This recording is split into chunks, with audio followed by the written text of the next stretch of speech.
Hello there, Sir from 17 once again, bringing you the 7th section to Chapter 2 in my Castlevania Night Difficulty video walkthrough. And this level's called the Sanctuary Entrance. And this is actually a challenging level, this one. This was the first level where I think I died when I first played the game. And it's because there's a fight where you have to take on 3 of the great werewolves, and I didn't realise at the time that you could skip it, so they kicked my ass.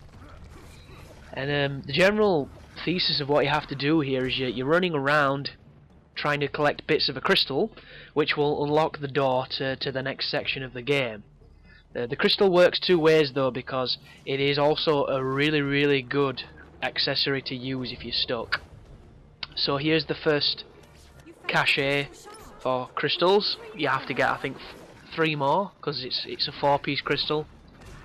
And what will happen from this level onwards is, if you can assemble a full crystal, you have a get out of jail free card at any moment of the game. I'm not too sure if it works on bosses, it probably doesn't. But if you've ever played a Final Fantasy and you're familiar with the concept of Odin, you will know exactly what the crystal does.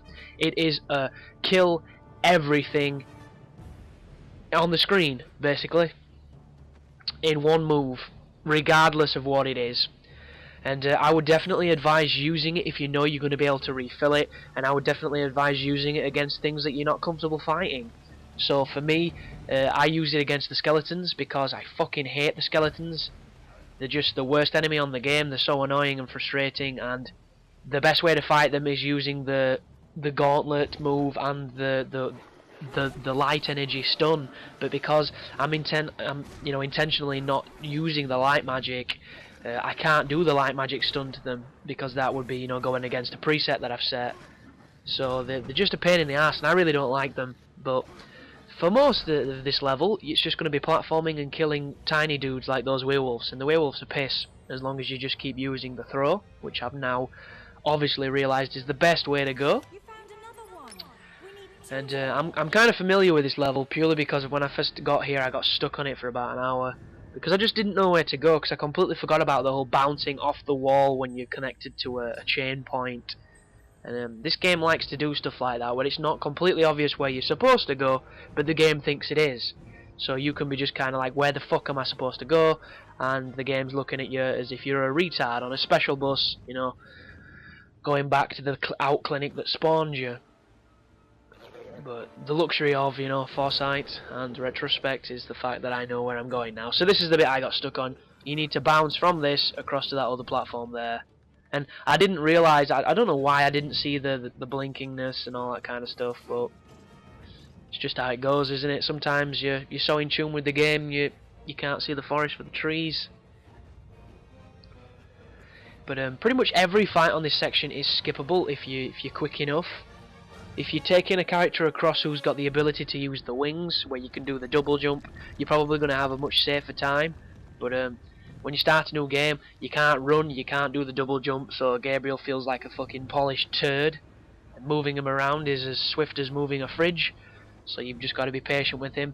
But this is the section where you take on the 3 greater werewolves, and they're very difficult. And if you want to fight them, there is a cheesy way of doing it. If you stand up on these rocks where I've just dropped down, you can keep hitting them with the last hit of the 5-hit combo, and it will do damage, it just takes a very long time. If you want to just skip them, just do what I did there. Run up to this ledge, jump up, nice and simple.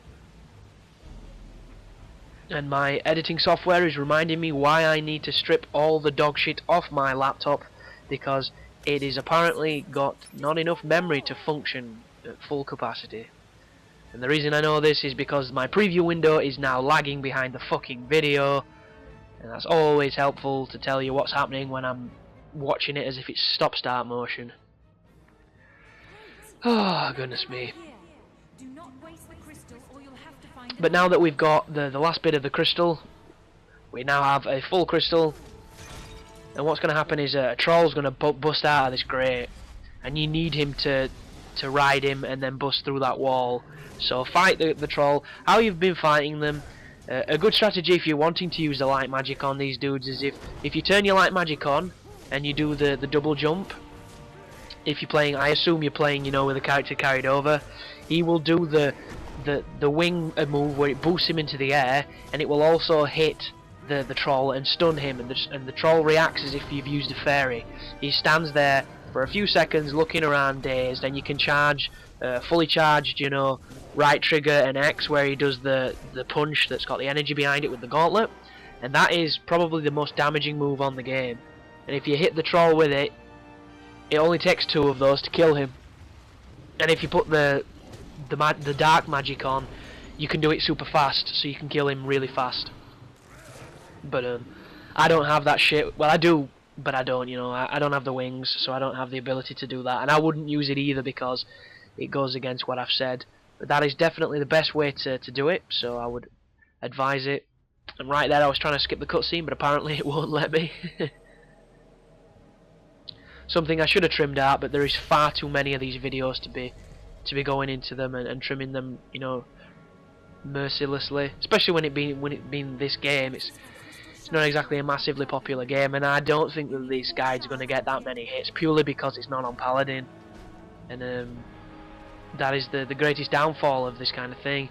I mean, the Killzone 3 guide, I think that's probably one of my best guides I've done because I enjoyed doing it and I enjoyed the commentary and I thought it was a well put together package, but it's also tanked the worst out of all the walkthroughs I've done, and that's including Bayonetta, which is the best guide I've ever made. It's just for a game that nobody cares about, which is a massive shame when you consider you've got things like Dead Space 2, which in my opinion was fucking easy, yet it's getting hit to death. Same with Homefront.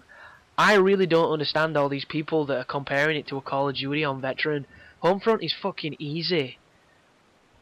I think I can count the amount of times I died per level on one hand, except for Heartland obviously, because the end of that was bullshit, but yeah, I don't get that at all. I respect it because difficulty is subjective, and that's the reason I do these walkthroughs. Not everybody thinks, you know, the same stuff is challenging or the same stuff is easy. That's why it's such an enjoyable thing to do.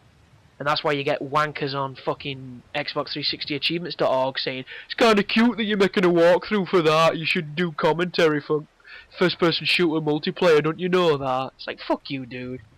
If you think that commentary and voiceover is limited to just multiplayer first person shooters, you are a waste of fucking functioning organs, and I hope you burn.